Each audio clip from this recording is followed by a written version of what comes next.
esta unidad vamos a hablar sobre los estilos que afectan a las etiquetas de estructura HTML, los que nos va a permitir componer la página como visualmente queramos que se muestre el contenido. Para trabajar las etiquetas de estructura, como habíamos visto, la más importante es la etiqueta div. La etiqueta div es una etiqueta sin carga semántica y que sirven para colocar dentro el contenido de mi página y poderlo luego estructurar dentro de la posición que quiera. El div, para aplicar los estilos, podemos aplicar lógicamente los estilos a la etiqueta div en genérico, pero habitualmente no hacemos así, sino que lo identificamos de alguna manera para que los estilos sean particulares para esa div. Se puede identificar utilizando la etiqueta ID, en el que sería un identificador único, o utilizando la etiqueta clase cuando vamos a aplicar ese estilo a varios div diferentes con la misma clase. Tener en cuenta que un ID puede tener por un lado, un div puede tener por un lado ID y por otro lado clase combinado.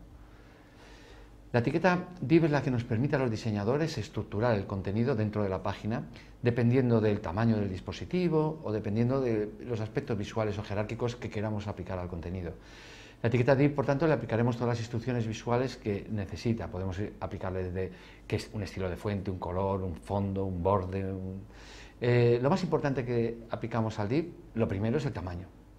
El tamaño del div hay que tener cuidado, porque el contenido puede desbordar al tamaño que yo fijo. Si yo pongo un div de 400 píxeles, pero nuestra imagen tiene 500, la imagen desborda, porque el contenido siempre está por encima de los estilos.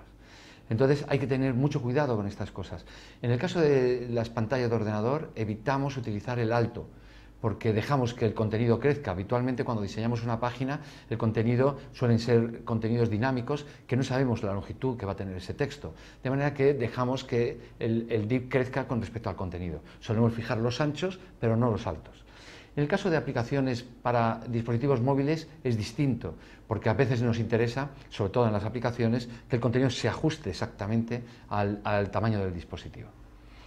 Aquí tenemos las etiquetas básicas de un div. Como vemos, aquí tenemos tres div, el anterior y el que he llamado posterior, y el div que le llamamos de prueba. Cada div es un bloque, por tanto, un elemento está debajo de otro. Mida lo que mida. Entonces, tendríamos que modificar los aspectos de posición, que ya veremos, para que esto se coloque aquí.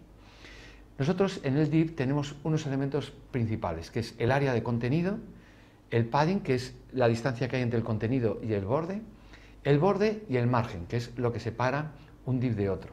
Hay que tener en cuenta que los márgenes tienen un modo de trabajar un poco particular, ya que los márgenes de dos div que se unen se suman, no se suman, sino que se unen. De manera que si hay dos márgenes de 200, de verdad no son 400, sino 200, cuando está uno pegado a otro.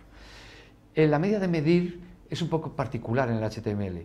Hubo mucha discusión cuando se crearon estas normas, porque había gente que proponía, más al estilo como nos gustaría a los diseñadores, que cuando hablamos de ancho de un div, sea el ancho incluido el borde.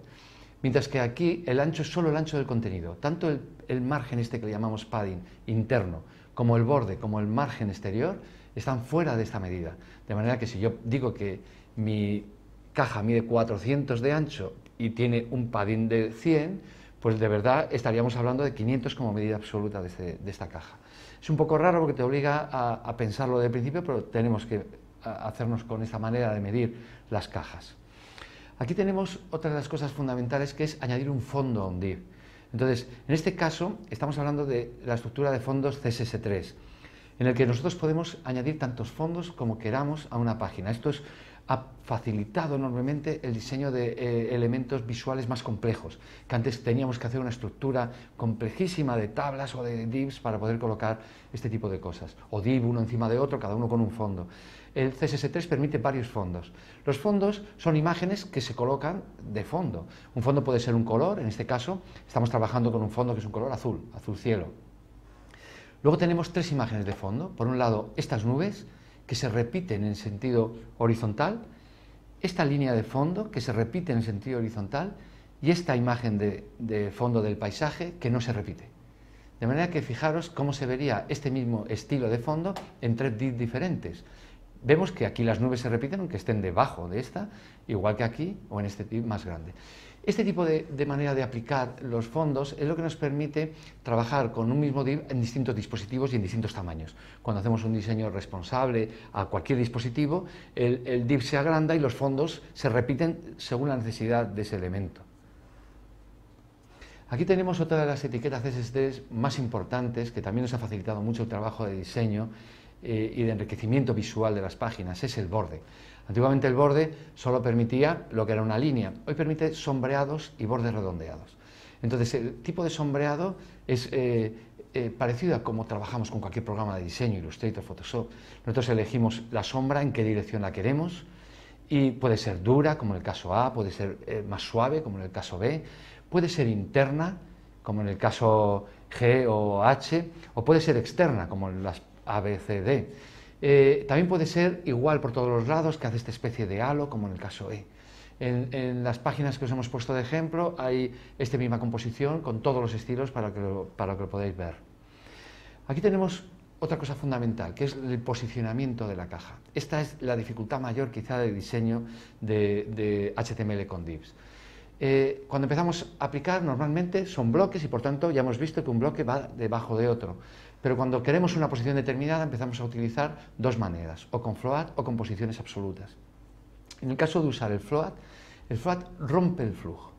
Entonces, imaginemos aquí en este caso, es el mismo, las tres cajas que teníamos en el ejemplo anterior, en el que la primera, esta caja verde, la hemos dicho que flote. La siguiente caja ocupa su espacio debajo, pero el contenido se ve protegido, de manera que este amarillo estaría debajo de este verde, pero sin embargo el contenido se muestra aparte. Y esta, como no cabe, se coloca debajo. En este siguiente ejemplo tenemos el uso de float en dos cajas y clear. Ahora vamos a explicar qué es. Aquí la imagen, la caja verde utiliza float, por tanto esta se pega, y al tener float ya no entra debajo, sino que se pega completamente a la derecha. ¿Qué problema tenemos con esto? Que el contenedor de estos elementos ha perdido el valor de la altura de estas cajas. Es un poco raro trabajar con de este modo de diseño y es donde vamos a tener mayores dificultades. ¿Qué usamos cuando queremos que una caja pase debajo? En este caso podría ser una caja de footer. Tendremos que limpiar estos float y se utiliza con la etiqueta clear de limpieza. Entonces, la caja 1 y 2 flotan a la izquierda y la caja 3 limpia y se coloca de nuevo debajo para empezar otra nueva estructura de divs. Aquí tenemos otro ejemplo en el que trabajamos con float, con clear y con posiciones absolutas. Cuando nosotros aplicamos una posición absoluta, aquí tenemos la caja 1 con float, la 3 que flota aquí y la 2 sin embargo la ponemos con posiciones absolutas y sale completamente del flujo. En el caso del contenido HTML sí estará en esa posición, pero visualmente puede ocupar cualquier posición. Y en este caso tenemos esta caja que está aquí con una posición absoluta por encima. Cuando trabajamos con posiciones absolutas ya hay que tener en cuenta el eje Z de posición, no solo X, Y de la pantalla, sino si está debajo o encima de las otras cajas. Y aquí tenemos la caja 4 que con clear trabaja sobre las anteriores, pero se olvida completamente de esta.